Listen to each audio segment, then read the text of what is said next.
అంశము బీమా seat judgement అని అంటారు ఇంగ్లీష్లో. అంటే సింహాసనం, బీమా సింహాసన తీర్పు. అమ్మ రెండు తీర్పులు మనం చూస్తాం. ఒకటి మధ్యాకాశంలో ఒక తీర్పు ఉంటుంది. తర్వాత యేసు ప్రభు భూమి మీదకి వచ్చిన తర్వాత 1000 ఏళ్ళ పరిపాలన జరిగిన తర్వాత ధవలవర్ణ సింహాసనకు తీర్పు ఉంటుంది. అప్పుడు లోకంలో ఉన్న వాళ్ళందరూ కూడా తీర్పులోనికి వస్తారు. అది ఈరోజు మనం చూసుకునేది విశ్వాసులకు జరగబోయే తీర్పు ఆ మధ్యాకాశంలో. దాన్ని బీమా సీట్ జడ్జ్మెంట్ అని అంటారు ఇంగ్లీష్లో. అది మనం గమనించండి. ఒకటి ఏంటంటే, పైన జరగబోయేది దానికి ఏమని పిలుస్తారు, ఏమంటారంటే క్రీస్తు దినము అంటారు. ఏం దినమ్మా? క్రీస్తు దినం. చదవండి మా ఫిలిప్పి 1:11 చదవండి. ఫిలిప్పి 1:11.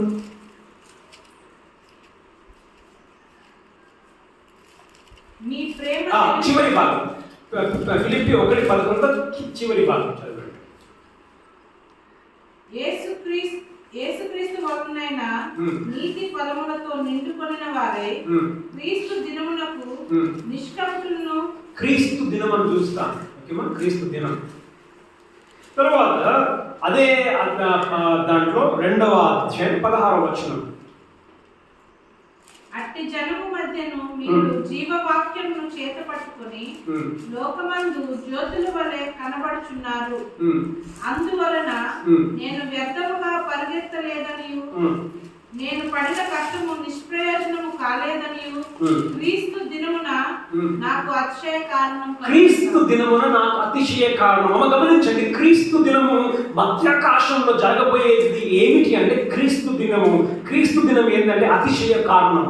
ఏమన్నా అతిశయం అంటే క్రీస్తు దినమున అది సంతోషించు సమయం, అది ఆనందించు సమయం మధ్యాకాశంలో. అయితే పరమ మధ్యాకాశంలో జరగబోయేది క్రీస్తు దినము. అదే భూమి మీద విడిచిపెట్టబడిన వారికి జరగబోయేది ఇంకొక దినము. అది ఏమి దినం అంటే ప్రభువు దినం. చదవండి. 2వ తెస్సలోనిక 2:1. 2వ తెస్సలోనిక 2:1. సహోదరులారా, ప్రభు దినం ఇప్పుడే వచ్చి ఉన్నట్టుగా ఆత్మ వలనైనను మాట వలనైనను మా యొద్ద నుండి వచ్చినదని చెప్పిన ప్రతి. సరే, చాలా. అయితే మనము ప్రభు దినము అనే దాన్ని మనము ముందు నేర్చుకుందాం. ఈ రోజు ప్రభు దినము ఏమిటంటే ఉగ్రత దినం. ఏం దినమ్మా? ఉగ్ర దినం. ఇప్పుడు మనం నేర్చుకున్నది ఏం దినము? క్రీస్తు దినము. క్రీస్తు దినం ఏ దినము? అతిశయం, సంతోషించి ఆనందించే దినము ఈ క్రీస్తు దినము. సరే, మనము దేనిని ధ్యానం చేసుకుంటున్నామా? మధ్యాకాశంలో విశ్వాసులకు ఏం జరగబోతుంది? తీర్పు జరగబోతుంది. చదువుదామా లేఖనములు. 2వ కొరింథీ 5:10 రాసుకోండి. తర్వాత రోమియోకు రాసిన పత్రిక 14:10 నుండి 11 వచనములు. తర్వాత 1 కొరింథీ 3:13 నుంచి మనం కొన్ని వచనములు మనము ధ్యానం చేసుకుందాం. ఈ మధ్యాకాశంలో ఏం జరగబోతుంది అని. ఈ మధ్యాకాశంలో ఈ తీర్పు ఎప్పుడు జరగబోతుంది అని మనం చూస్తే లూకా 14:14 చదవండి. లూకా 14:14.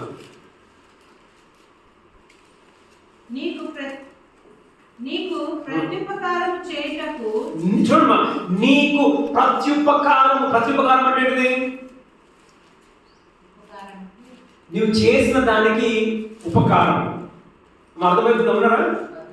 నీవు చేసిన దానికి ఏంటిది? ఉపకారము. నువ్వు ఇచ్చిన ఆ 10 రూపాయలకి నీకు ఉపకారము 20 రూపాయలు. నీవు చేసిన దానికి ఉపకారము. నీకు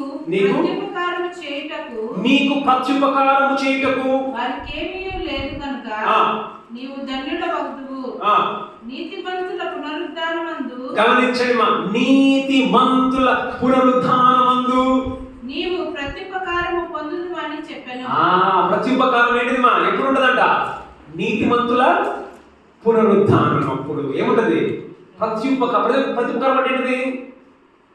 నువ్వు చేసిన దాని ఫలము నువ్వు పొందుకుంటావు. నీతిమంతుల పునరుద్ధం ఎప్పుడుమా? ఈ యేసు ప్రభు మధ్యాకాశంలోకి వచ్చినప్పుడు సంఘం ఎత్తబడేది అది నీతిమంతుల పునరుద్ధానము. ఆ నీతిమంతుల పునరుద్ధాన సమయంలో నీకు ప్రత్యుపకారము జరుగుతుంది. ప్రత్యుపకారం అంటే ఏంటిది? దేవుడు నీకు ఫలము ఇస్తాడు. ప్రతి ఫలమును దేవుడు నీకు మనకు దయచేస్తాడు. ఇది మధ్యాకాశంలో. చదవండి మా 2 కొరింథీ 5:10.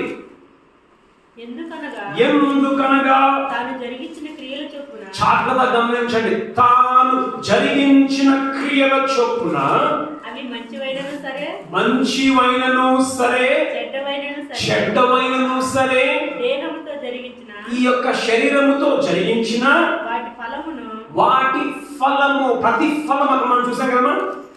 ఎక్కడ ఉందరా? లూకా 14:14 చూసాం. ప్రతి ఫలము మనము దేహముతో జరిగించిన వాటి ఫలమును ప్రతివాడును పొందినట్లును మనమందరమును క్రీస్తు న్యాయపీఠం ఎదుట ప్రత్యక్షం అనేది ఏంటంట? ప్రత్యక్షం అంటే ఏంటిమా? అందరము నిల్చోవాలి, అందరం కనబరుచుకోవాలి. ఎక్కడ కనబరుచుకోవాలి? క్రీస్తు సింహాసనం ఎదుట మనము ప్రత్యక్ష పరచుకోవాలి. అంటే నిలబడాలి, కనబరుచుకోవాలి.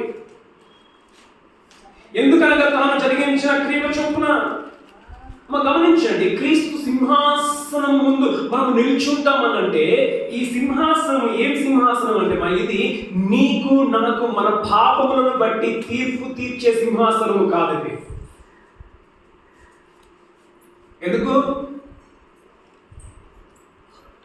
ఎందుకు అనంటే మన పాపముల యొక్క శిక్ష ఏమైందమ్మా? మన పాప శిక్ష పూర్తి కాలేదా? పూర్తి అయ్యింది. యేసు అంటాడు, నేను మీ పాపములను ఇంకెప్పటికీ నేను జ్ఞాపకం చేసుకున్నాను అంటాడు. ఇంకెప్పుడు జ్ఞాపకం చేసుకున్నాను అంటున్నాడంటే ఈ ఇక్కడ జరిగేది మన ప్రతి ఫలము మన పాపమును బట్టి కాదు. ఎందుకంటే మన పాపానికి ఏమైందమ్మా? క్రీస్తునందున వారికి ఏ శిక్ష విధి లేదు. ఇక్కడ ఈ సింహాసనమును ఏమంటారంటే గ్రీక్ లో భీమా అని అంటారు. భీమా అంటే అర్థం ఏంటంటే ఒక విధముగా ఎత్తబడిన ఒక ప్లాట్ఫామ్. ఇప్పుడు స్టేజ్ ఉంటుంది కదా, స్టేజ్ ఉన్నప్పుడు ఏమవుతుంది? ఆ స్టేజ్ ఎవరు కూర్చుంటారు? ఎంపైర్, ఆ ప్రైజ్ ఇచ్చేవారు ఎక్కడ కూర్చుంటారు? స్టేజ్ మీద కూర్చుంటారు. ఆ పోటీలో పాల్పొందిన వారందరికీ ఏం చేస్తారు? ఆ స్టేజ్ మీద నుంచి ఏం చేస్తారమ్మా? బహుమానాలు ఇస్తారు. కాబట్టి ఇది ఏం సింహాసనం అంటే ఇది మన న్యాయ సింహాసనం కాదు, కానీ మనము మన పనులను మన క్రియలను బట్టి మనము చేసిన వాటికి ప్రతిఫలము ఇచ్చే యొక్క సింహాసనముగా ఉంటూ ఉన్నది. అంటే మన క్రియలను బట్టి ప్రతిఫలం. గెలిచినోడికి ఏమొస్తుంది? ఇస్తారు ట్రాఫీ, ఏమైనా ఇస్తారు. గెలవని మనకి ఏదో గెలవని కొట్టేస్తారా? ఇప్పుడు అందరూ ఉన్నారు పార్టీ, ఇప్పుడు అందరూ రేస్లో పాల్గొంటారు, అందరూ కూర్చుంటే అందరికి దొరకదు, కానీ అందరూ పాల్గొంటారు, అందరికి దొరకదు.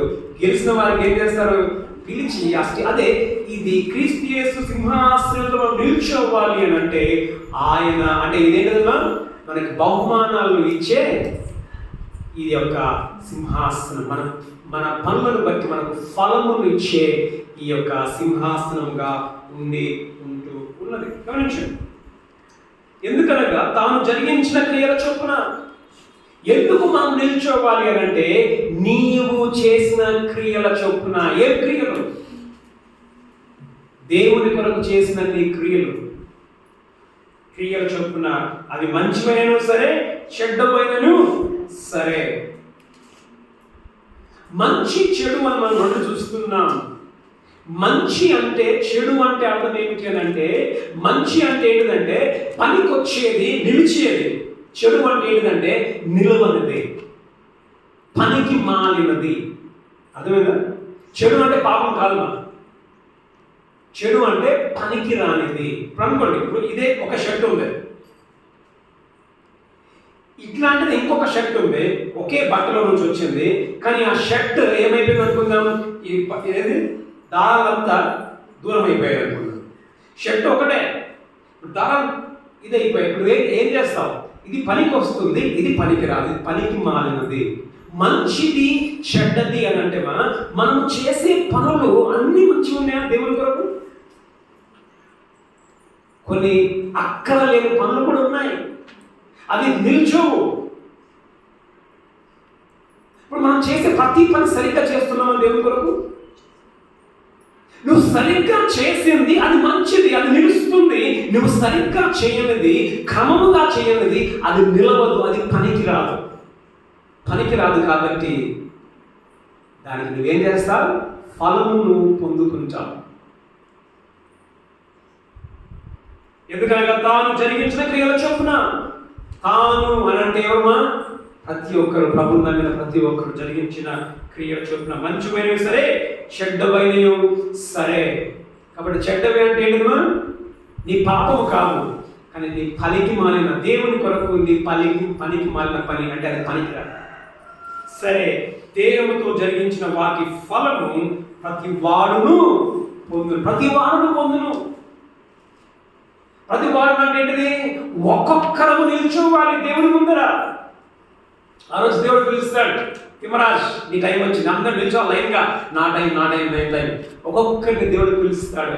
ఒక్కొక్కరము నీవు దేవుని కొరకు ఈ లోకములో నమ్మిన నుంచి చనిపోయే వరకు దేవుని కొరకు ఏమి చేశావో దానికి నువ్వు లెక్కను చెప్పాలి. ఒక్కొక్కరు లెక్క చెప్పాలి. చదవండి రోమా 14:10.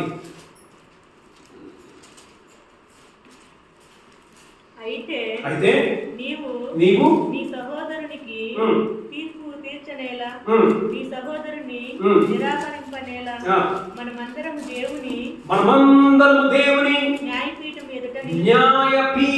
ఎదుట నిలుతుము. చదవండి.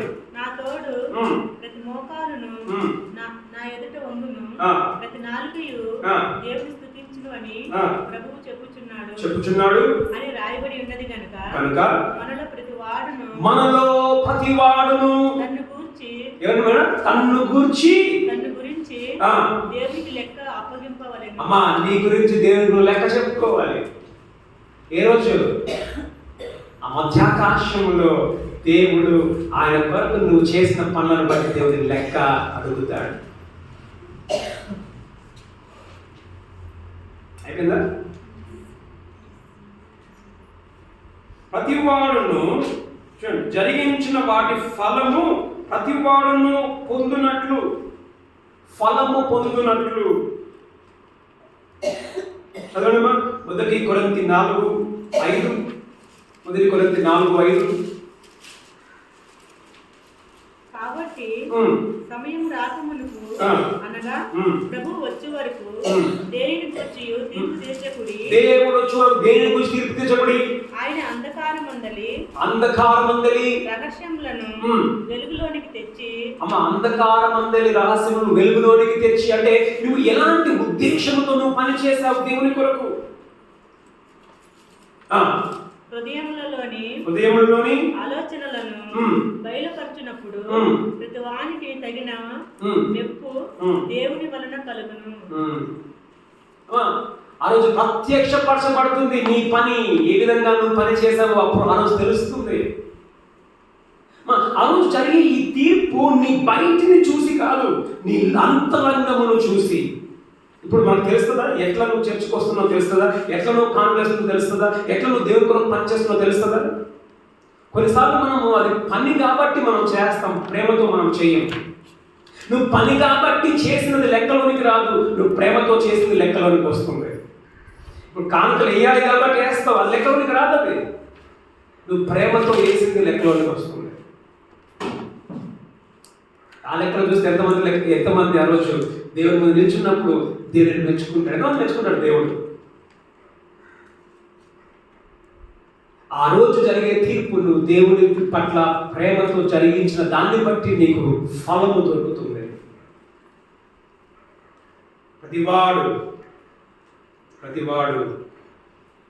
ఆ రోజు మన క్రియలు బయలుపరచబడతాయి. మనం ఏంటంటే ప్రతి వాడును ఎందుకనగా తాను జరిగించిన క్రియలు చొప్పున అవి మంచివైనా సరే చెడువైనా సరే దేవునితో జరిగించిన వాటి ఫలము ప్రతి వాడును పొందును.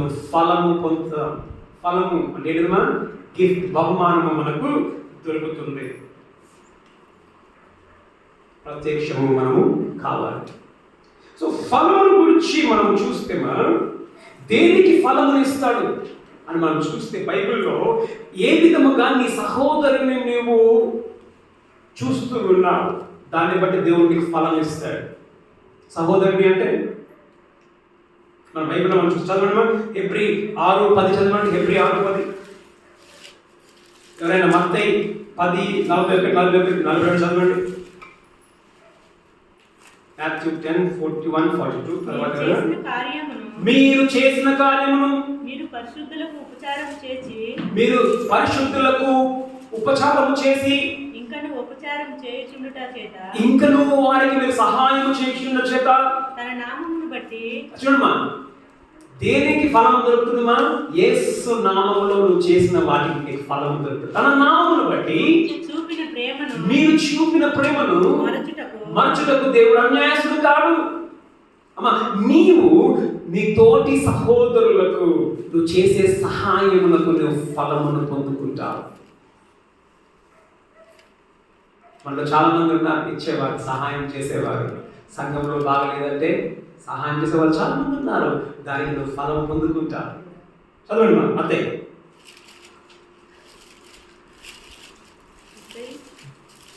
10:41-42. ప్రవక్తను చేర్చుకొనువాడు ప్రవక్త ఫలము పొందును. నీతిమంతుడని నీతిమంతుని చేర్చుకొనువాడు నీతిమంతుని ఫలము పొందును. మరియు శిష్యుడని ఎవడు ఈ చిన్న వారిలో మరియు శిష్యుడని ఎవడు ఈ చిన్నవారిలో ఒకనికి గిన్నెడు చన్నీళ్లు మాత్రము త్రాగనిచ్చును వాడు తన ఫలము పోగొట్టుకొనడని. ఫలమును పొందుకుంటావు. సేవకునిగా దేవుడి సేవకుడు నువ్వు వచ్చినప్పుడు దేవుడి సేవకుడు నువ్వు ఇచ్చే మర్యాద, నువ్వు దేవుడి సేవకునికి ఇచ్చే మర్యాదను బట్టి నీకు ఫలము దొరుకుతుంది. నువ్వు విశ్వాసికి నువ్వు చేసిన దాన్ని బట్టి నీకు ఫలము దొరుకుతుంది. యేసు నామములో చేసిన ప్రతిదానికి నీకు ఫలము. మొదటిది ఏంటమ్మా? విశ్వాసంలో జరిగించిన దాన్ని బట్టి నీకు ఫలం దొరుకుతుంది. తర్వాత నువ్వు సేవకులకు కానీ ఎవరికి కానీ యేసు నామములో నువ్వేం చేసిన దానికి ఫలము దొరుకుతుంది. తర్వాత నువ్వు ఏ విధముగా నువ్వు అధికారం చేస్తూ ఉన్నావు. అధికారం అంటే ఏంటిది? నీ కుటుంబంలో కానీ తల్లిదండ్రులకు అధికారం ఉంటుంది లేదా? భర్తకి ఎవరికి అధికారం ఉంటుందా? భార్య మీద అధికారం. తల్లిదండ్రులకు పిల్లల మీద అధికారం. తర్వాత పనిచేసే దగ్గర బాస్కి కింది వారి మీద అధికారం. నీ అధికారాన్ని ఏ విధంగా ఉపయోగించుకుంటున్నావు? నీ అధికారాన్ని సరిగ్గా ఉపయోగించుకుంటున్నావా లేదా? దాన్ని బట్టి నువ్వు తీర్పులో తీసుకొని వస్తాడు. చదువు హెబ్రీ 13:17.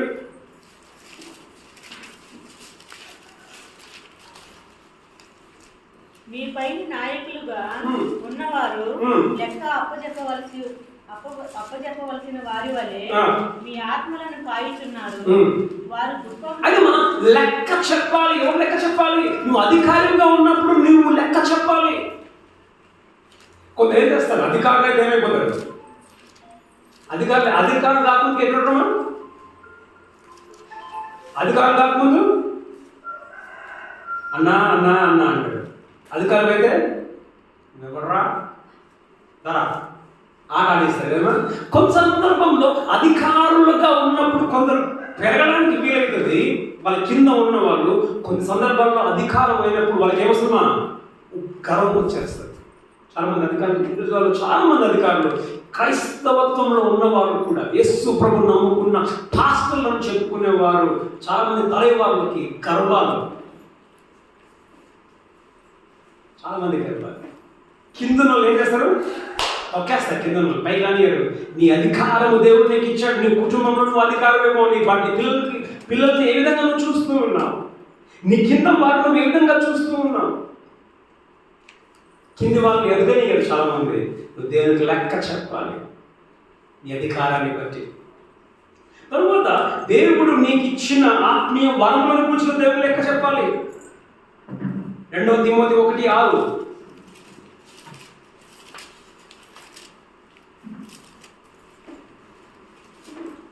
2 తిమోతి 1:6. ఆ హేతువు చేత నా హస్త నిక్షేపణ వలన నీకు కలిగిన దేవుని కృపావరము ప్రజ్వలింప చేయవలనని నీకు జ్ఞాపకము చేయుచున్నాను. నీ కృపావరమును బట్టి దేవునికి లెక్క అడుగుతాడు. కృపావరం అంటే ఏంటిది? నువ్వు యేసు ప్రభువుని నమ్మినప్పుడు దేవునికి ఏమి ఇచ్చాడు?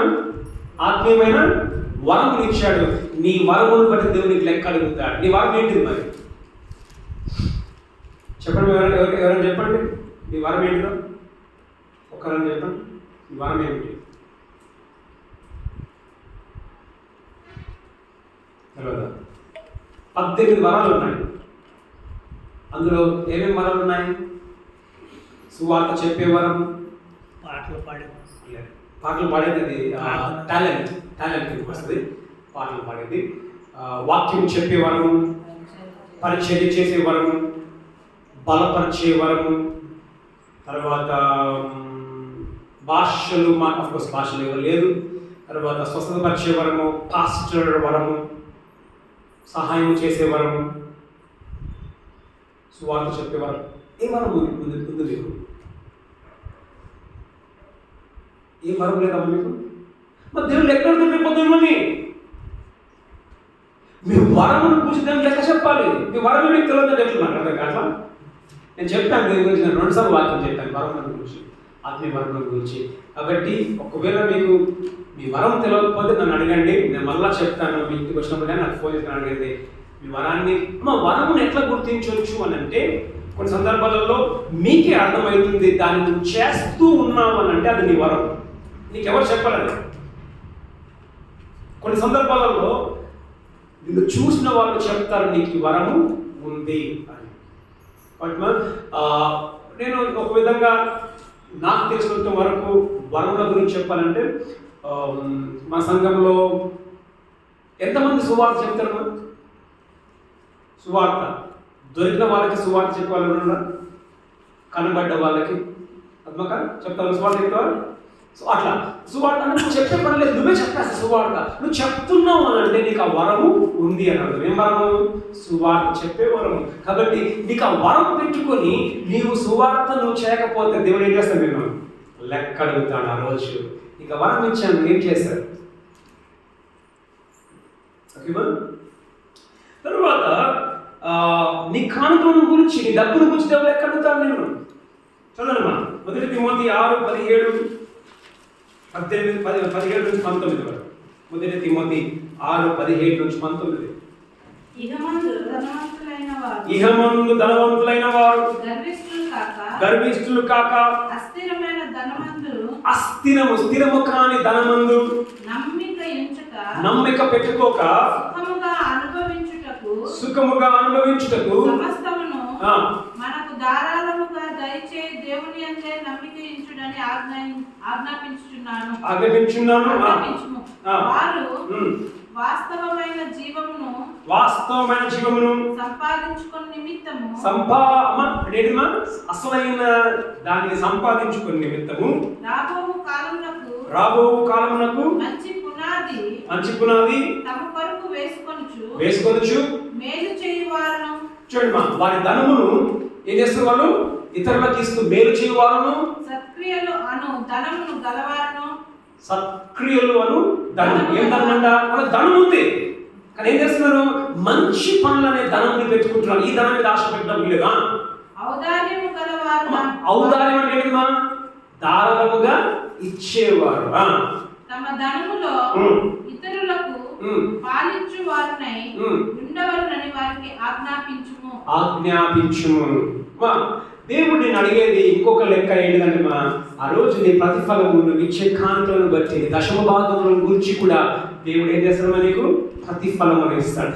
యేసు పేరులో నువ్వు చేసే ప్రతి దానికి నువ్వు ప్రతిఫలాన్ని పొందుకుంటావు. తర్వాత నీ సమయమును బట్టి దేవుడు నిన్ను ఏం చేస్తాడు, నీ ప్రతిఫలం ఇస్తాడు. నీ సమయం నువ్వు ఏ విధంగా వాడుకుంటూ ఉన్నావు. ఎఫెసీయుల రాసిన పత్రికలో అంటాడు 5:16 సమయమును పోనివ్వక నువ్వు సమయాన్ని ఏ విధంగా వాడుకుంటున్నావు, ఆ నీ సమయమును వాడుకున్న దాన్ని బట్టి కూడా నీకేమొస్తుందా, జీతము దొరుకుతూ ఉంది. ఈ పొద్దు చూడండి, మన చర్చ స్థాయి ఖాళీ ఉన్నది. కారణం ఏంటిది? ఈ సమయంలో వాళ్ళు ఎక్కడ ఉండాలి? చర్చిలో ఉండాలి. వారి సమయాన్ని సద్వినియోగం చేసుకోవడం లేదు. కాబట్టి నీ సమయమును బట్టి నువ్వు దేవునికి ఏం చేయాలా, నువ్వు వాడిన వాడకమును బట్టి నువ్వు దేవునికి లెక్క అప్పచెప్పాలి. తర్వాత దేవుడు దానికి ప్రతిఫలం ఇస్తాడు. తర్వాత తీసే పనులేమో మనకు సమయం సరిపోదు కాబట్టి తర్వాత క్రీస్తు కొరకు నీవు శ్రమను అనుభవించిన దాన్ని బట్టి దేవుడికి ప్రతిఫలం ఇస్తాడు. 2 కొరింథీ 4:11 మనం చూస్తాం. తర్వాత ఏ విధముగా నువ్వు పందెములను పరిగెత్తుతూ ఉన్నావు. పందెం అంటే ఏంటిది? యేసు ప్రభువు నమ్మిన మనం దేంట్లోనమ్మా, ఒక పందెములో ఉన్నాం. ఈ పందెములో ఏ విధంగా నువ్వు పరిగెత్తుతున్నావు దాన్ని బట్టి నీకు నీకు ఏం దొరుకుతుంది, బహుమానం దొరుకుతుంది. పందెం అంటే ఇప్పుడు రన్నింగ్ రేస్ లో పోయినకి గెలిచినకి ఏం దొరుకుతుందా, గెలిచినకి బహుమానం దొరుకుతుంది. కాబట్టి నీ పందెములో ఏ విధంగా పరిగెత్తున్నావు 1 కొరింథీ 9:24 మనం చూస్తాం. తర్వాత నీవు ఏ విధముగా ప్రజలను నువ్వు సువార్త చెప్పి రక్షణలోకి తీసుకొని వస్తున్నావు, దానికి నీ ప్రతిఫలం దొరుకుతుంది. దానియేలు 12:3 మనం చూస్తాం. తర్వాత నీకు వచ్చే శోధనలు కష్టములలో నువ్వు ఏ విధంగా స్పందిస్తూ ఉన్నావు, దాన్ని బట్టి నీకు ఏం దొరుకుతుందా, ప్రతిఫలము దొరుకుతుంది. ప్రకటన గ్రంథము 2:10 మనం చూస్తాం. కాబట్టి దేనికి మనకు ఆయన యొక్క సింహాసనం ముందు మనం నిలిచినప్పుడు ఏంటిది, వాడు దేహంతో జరిగించిన పనులను బట్టి మనకి ఏం దొరుకుతుందంట, ప్రతిఫలము. మనమందరము క్రీస్తు ఎందుకనగా తాను జరిగించిన క్రియల చొప్పున అవి మంచివైనవి సరే చెడ్డమైనవి సరే దేహమందు జరిగించిన వాటి ఫలము ప్రతి వాడును పొందును. దేహమందు జరిగించిన ఫలం ప్రతి వాడును పొందును. మరి ఇప్పుడు నువ్వు అక్కడ నిల్చుంటావు, దేవుడు నిన్ను పిలుస్తాడు, పద్మా ముందుకు రాని, నీ ఫలం ఏమిటి ఆలోచన? ఏం తీసుకుంటావు దేవుడి దగ్గర? దేవుడు నీకు ఏమి ఇస్తాడు? అసలు ఏమైనా ఇస్తాడా? ఒకసారి మీరు ఆలోచన చేసుకోండి. దేవుడు నీకు ఏమి ఇస్తాడు? దొరుకుతా నీకు? అసలు ఏం చేశావు దేవుని కొరకు? నువ్వు ఏమి చేసావనేది ముఖ్యం కాదు, ఎలాంటి ఉద్దేశంతో నువ్వు చేశావు, ఎలాంటి ఆలోచనతో నువ్వు చేశావు. చాలా మంది ఎట్లా చేస్తారు, నేను చాలా మంది కొన్ని చర్చిలో మీరు వెళ్తే మాకు తెలుస్తుంది, సిఎస్ఐ చర్చికి కానీ అక్కడక్కడ చర్చిలోకి మీరు వెళ్తే చాలా మంది డబ్బున్న వాళ్ళు ఏం చేస్తారంటే మాకు కానుకలు ఇస్తారు. ఎట్లా ఇస్తారంటే, నేను చర్చికి అక్కడ అదేంటిది ఆ గేట్ ఉంది కదా, ఆ గేట్కి 20,000 గేట్, ఆ గేట్ నేను ఇచ్చేస్తాను అంటాడు. చర్చికి ఇచ్చేస్తాను, ఏం చేస్తాను కదా సార్, ఆ గేట్ మీద పేరు రాస్తాడు, భూమా జాన్ అని పేరు రాస్తాడు. ఎట్లా ఇస్తున్నావు దేవుడికి? నువ్వు మనుషుల మెప్పు కొరకు ఇస్తున్నావా, దేవుని మెప్పు కొరకు ఇస్తున్నావా? నువ్వు మనుషుల మెప్పు కొరకు ఇస్తే దానికి ఫలం దొరకదు నీకు. నువ్వు దేవుని మెప్పు కొరకు ఇచ్చినప్పుడు, ఎవరు చూసినా చూడకపోయినా దేవుడు చూస్తున్నాడని నువ్వు ఇచ్చినప్పుడు దానికి నీకు ఫలం దొరుకుతుంది. నువ్వు దేవుని మహిమ కొరకు చేస్తున్నావా, నీ మహిమ కొరకు చేస్తున్నావు? ఇప్పుడు గేట్ మీద నీ పేరు రాసినప్పుడు ఎవరికి మహిమ? దేవుడికా నీకా? జాన్ చూడరా 30,000 పేరుది గేట్ ఇచ్చిర్రా, నేను నా మెప్పు కొరకు నేను చేస్తున్నాను, దేవుని మెప్పు కొరకు కాదు. కాబట్టి మా ఆలోచన నీ ఫలము దేవుని మెప్పు కొరకు నువ్వు చేసింది, దేవుని కొరకు చేసిన దానికి నీవు ఫలమును నువ్వు పొందుకుంటావు. చివరిగా ఆ ఫలం ఏ విధంగా మనం పొందుకుంటాం చదవండి. మనం 1 కొరింథీ 3:10-15 దేవుడు ఏ విధంగా మన పనిని ఎవాల్యుయేట్ చేస్తాడు. ఎవాల్యుయేట్ ఏంటిది? ఏ కోవలోనికి మన పనిని వేస్తాడు, ఎట్లా మార్క్స్ వేస్తాడు మన పనికి, ఎట్లా మార్క్స్ వేస్తాడు మనం చూస్తే మనం దేవుడు చదివే పడలేదు కండి. 9వ వచనం చదవండి. 9:10. మేము దేవుని జత పని వారమై ఉన్నాం. మేము దేవునికి పరివారమై ఉన్నాం. మీరు దేవుని వ్యవసాయమును దేవుని గృహమునై ఉన్నారు. దేవుడు నాకు అనుగ్రహించిన కృప చొప్పున నేను నేర్పరి అయిన శిల్పకారుని వలె పునాది వేసి తిని మరి ఒకడు దాని మీద కట్టుచున్నాడు. నేను పునాదిని వేశాను, ఆ పునాది క్రీస్తే. ఆ పునాది మీద వేరే కడుతున్నారంటే ఎవరు? పాస్టర్లు, ఎవాంజలిస్ట్, వీళ్ళు సువార్తలు ఏం చేస్తున్నారమ్మా? కడుతూ ఉన్నారా? వేరే కట్టుచున్నాడు. ప్రతివాడు దాని మీద ఎలాగో కట్టుచున్నాడో జాగ్రత్తగా చూసుకోవాలి. అయితే ఈ పాస్టర్లు ఏ విధంగా కడుతున్నారో జాగ్రత్తగా చూడాలి. తర్వాత 12వ వచనం. ఎవడైనా ఇప్పుడు ప్రతి ఒక్కరు ఎవడైనను ఈ పునాది మీద ఆ పునాది ఏంటిది? మా క్రీస్తు. ఆ క్రీస్తు అంటే ఏంటిది? క్రీస్తు మరణించాడు, సమాధి చేయబడ్డాడు, తిరిగి లేచాడు. ఈ పునాది మీద ఎవడైనను ఈ పునాది మీద ఎవడైనా ఈ పునాది మీద బంగారము, వెండి, వెలగల రాళ్ళు, కర్ర, గడ్డి, కొయ్యకాలు మొదలైన వాటితో కట్టిన ఎడల వాని పని కనబడును. వాని పని కనబడును. ఎవడైనను కట్టిన ఎడలనంటేమా, ఇప్పుడు నీకు సువార్త అందింది, నువ్వు నమ్మావు, ఆ పునాది మీద నువ్వు నిల్చున్న నీవు ఇప్పుడు నువ్వు కట్టుకోవాలి నీ పనులు. ఎవడైనా మనసు 12 ఎవడైనాను ఈ పునాది మీద బంగారం, ఈ పునాది మీద నువ్వు కట్టిన దానికి ఆ రోజు తెలిసిపోతుంది నువ్వు ఎట్లా కట్టినావు అనేది, ఏ విధంగా నీ పనులు ఉన్నావు అనేది అందరికి తెలిసిపోతుంది. అయితే ఏ విధంగా నువ్వు కడుతున్నావు అని అంటే ఇక్కడ 6 వస్తువులను ఇచ్చాడు. 6 వస్తువులు, అంతేనా? ఏమేమంటే ఆ 6 వస్తువులను మనం చూస్తే అందులో 2 భాగాలు మనం చేయొచ్చు. 2 భాగాల్లో ఒకటి ఏంటిదంటే చెడిపోయేటివి, ఇంకొకటి చెడిపోయేటివి. అంటే మన పనులు ఏ విధంగా ఉంటాయంటే 2 రకాల పనులు ఉంటాయి దేవుని కొరకు. ఒకటి ఏంటిదిమా? నిలుచునే పనులు ఉంటాయి, నిలువని పనులు ఉంటాయి. చూడండి, ఆ రోజు ఏంటంట? అగ్ని. చదవండి. ఆ దినము దానిని తేటపరచును, అది అగ్ని చేత బయలుపరచబడును. అమ్మా, ఆ రోజు అగ్ని అంటే దేవుని యొక్క ఆయన జ్ఞానం. దేవుడు ఆ రోజు మీ యొక్క పనిని తేటపరుస్తాడు. ఇప్పుడు చూడండి, మంట పెట్టినప్పుడు ఏమేమి ఉన్నాయమ్మా? బంగారము, వెండి, వెలగల రాళ్ళు. ఇవి కాలిపోతే మంట పెడితే కాలవు.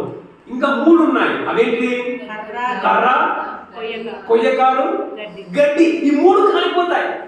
ఆ రోజు దేవుడు నీ పనిని ఆయన చూసినప్పుడు ఈ 3 నిలుస్తాయి. ఈ 3టికి ఫలము దొరుకుతుంది. ఇంకా 3 ఏమైతేమా? కాలిపోతాయి, దానికి ఫలము దొరకదు. చాలా మంది ఆ రోజు నిలబడ్డప్పుడు ఈ 2 కోవలలో దేవుడిని ప్రతిఫలాన్ని ఇస్తాడు. మరి నీ పనులు ఏ విధంగా ఉన్నాయి? బంగారము, వెండి, వెలగల రాళ్ళు. నీ పనులు దేవుడి కొరకు బంగారం లాగా ఉన్నాయా? దాని ఫలం నీకుంటుంది. నీ పని వెండి లాగుందా? దాని ఫలము నీకుంటుంది.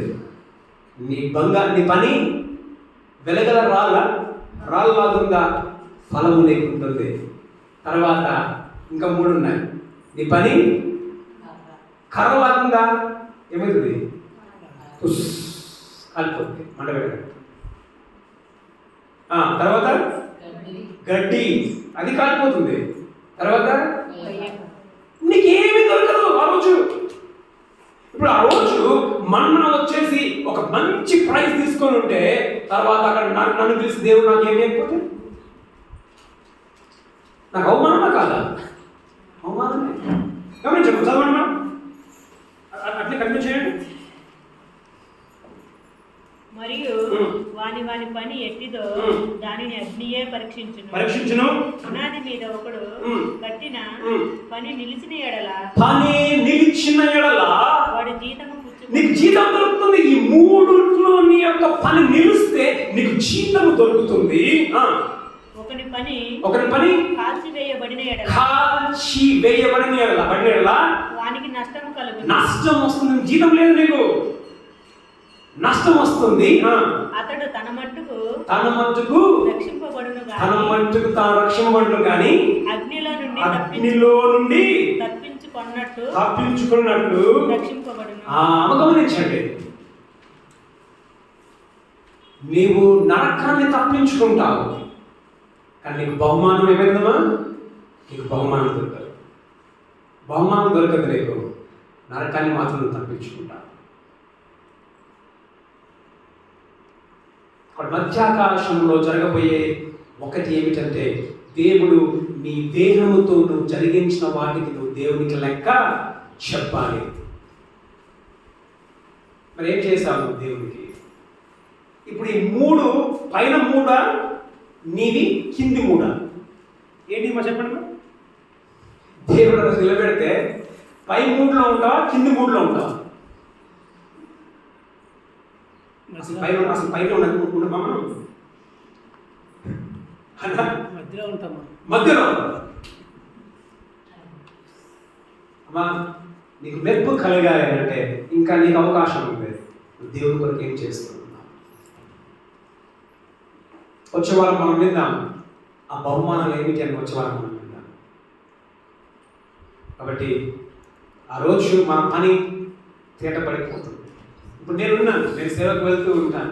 ఏ విధంగా నేను సేవకు? నా యొక్క బలములో నేను సేవ చేస్తున్నానా, దేవుని బలంలో నేను సేవ చేస్తున్నాను? అనేక సార్లు మన బలంతో మనం చేస్తాం. దేవుని శక్తితో, దేవుని మహిమ కొరకు చేసినదే మాత్రమే మిగిలిపోతుంది. నీ మహిమ కొరకు నువ్వు చేసింది ఏమైందమ్మా? కాలిపోతుంది. నువ్వు మాత్రం ఏమవుతావు? నువ్వు నరకాన్ని తప్పించుకుంటావు కానీ నీ పని కాలిపోతుంది. ఆ రోజు యేసు ప్రభు పరలోకంలో నిన్ను పిలిచి బ్లెస్సి బలా నమ్మకమైన మంచి దాసుడా అని చెప్పంటాడా? ఏమంటాడు? అది మనం మెప్పు పొందుకునే వాళ్ళుగా ఇప్పటికైనా మనం చేసే పనులు దేవుని కొరకు శ్రద్ధగా మంచిగా మనం చేస్తాం. ఆ రోజు మనం దేవుని దగ్గర మెప్పుని మనము పొందుకొని మన ఫలమును మనము పొందుకునే వారంగా ఉండకు దేవుడు మనకు సహాయం చేసి నడిపించుగా. కళ్ళు మూసుకుందామా? దేవుని వాక్యం మనం విన్నాం. ప్రతి ఒక్కరము మనము ఆయన ఎంత మనం నిల్చుంటాం. నీ దేహముతో నువ్వు చేసిన ప్రతి దానికి లెక్క చెప్పాలి. అసలు ఏం చేశావు దేవుని కొరకు? ఏ మనసుతో నువ్వు చేసావు? దేవుని మహిమ కొరకు చేస్తూ ఉన్నావా? చేసినది నీ పేరు కొరకు చేస్తూ ఉన్నావా? నీ పేరు కొరకు నువ్వు దేవుని కొరకు ఏం చేసినా ఆ రోజు అది నిల్చోదు, అది కాలిపోతుంది. ఆ రోజు నువ్వు దేవుని కొరకు, దేవుని మహిమ కొరకు నువ్వు చేసింది మాత్రమే మిగిలిపోతుంది. దానికి నువ్వు ప్రతిఫలము నువ్వు పొందుకుంటావు. అది ఎప్పటికీ నిలిచిపోయే ఆస్తిగా ఉండి ఉంటున్నాను. ఇప్పటికి నువ్వు ఏం చేయకపోతే ఇకనైనా అయ్యా నేను చేస్తాను ప్రభువా, నీ పేరులో నేను చేస్తాను. దేవుడు లెక్క అడుగుతాడు మనల్ని. ఆ రోజు అందరికి బహుమానాలు పొందుకుంటూ ఉన్నప్పుడు నీకు బహుమానం లేకపోతే నీకు సిగ్గు. నువ్వు సిగ్గుపడొద్దంటే దేవుని కొరకు నువ్వేమైనా నువ్వు చేసే వ్యక్తులుగా నువ్వు ఉండాలి. మీకు వందనములు చెల్లిస్తున్నాను. ఈ వాక్యం విని ఉంటున్నాను. మధ్యాకాశంలోనికి ఎత్తబడిన తర్వాత ప్రభాని యొక్క న్యాయ సింహాసనం ముందు మేమందరం నిలబడతాం. ప్రభు మా యొక్క పాపం గురించి లెక్క కాదు, కానీ నీ కొరకు మేము ఏం చేస్తామో దాని గురించి లెక్క మేము చెప్పుకోవాలి. ఆ రోజు మీరు మాకు జీతం ఇస్తారు, మాకు ప్రతిఫలమును మీరు మాకు ఇస్తారు. మేము నేర్చుకున్నాం ప్రభు, మాకు ప్రతిఫలం మీరు ఇవ్వాలి అంటే మా పని నిలవాలి. ప్రభు అనేక సార్లు మా పనులు సరిగ్గా లేవు. నీ కొరకు తప్పించుకునే వారంలాగా మాత్రమే ఉన్నాము, కానీ జీతం పుచ్చుకునే వారంగా మేము లేకుండా మేము బ్రతుకుతూ ఉన్నాము. ప్రభా మేము జీతం పుచ్చుకునే వారి విధముగా నీ కొరకు ప్రభా నీ మహిమ కొరకు మేము పనులను చేసే వారంగా ఉన్నట్టుగా సహాయం చేసి నడిపించుకుని ప్రార్థిస్తున్నాను. సంఘ ప్రతి ఒక్కరిని పేరు పైన దీవించి ఆశ్రదించండి. రాలేకపోయిన వారు జ్ఞాపకం చేసుకుంటున్నాం. మరి తనను దయచేసి నడిపించమని ప్రార్థిస్తున్నాను. బాబు గుళ్ళని జ్ఞాపకం చేసుకుంటున్నాం. విశ్వాసంలో ఫలింప చేసి నడిపించున్నాను. ప్రార్థిస్తున్నాం. శాంతమని జ్ఞాపకం చేసుకుంటున్నాం. షుగర్ రికార్డులకు సహాయం చేయండి. కన్నా ప్రశ్నలు ప్రార్థిస్తున్నాం, సహాయం చేయమని ప్రార్థిస్తున్నాం. మీకు వందనములు. అదేవిధంగా గోత్రములు చూపించి మా ప్రభు యేసుక్రీస్తు నామములో ప్రార్థించి అడిగి పెట్టుకొని చూడండి మా ప్రియ పరలోక తండ్రి.